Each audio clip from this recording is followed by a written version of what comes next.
3 ways to be an instrument of grace. 3 ways to receive grace and then to put grace into action.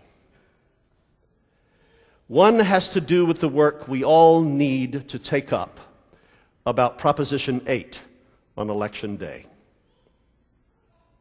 Proposition 8, if it passes, will legalize discrimination by writing into the Constitution of the state of California discrimination against gay and lesbian citizens by saying that marriage can exist only between a man and a woman.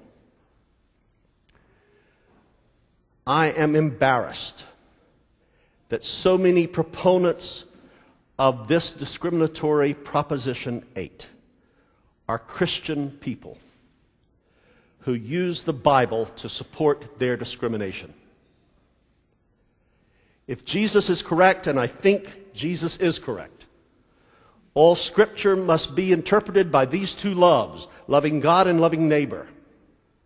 It was Jesus' own use of these principles of interpretation that gave him the courage to say the following: "You have heard it said, an eye for an eye and a tooth for a tooth, but I say to you something different. Turn the other cheek." It was Jesus' commitment to be an instrument of grace that helped him say that there are certain passages in Scripture that need to be set aside in the service of loving your neighbor as yourself.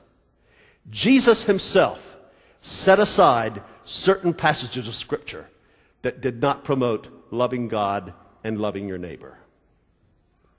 So, my friends, do everything you can between now and Election Day to work, lobby, give, and even stir up arguments with your friends and your family members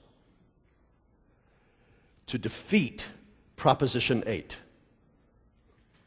in the service of Christians who want to be instruments of grace in the world.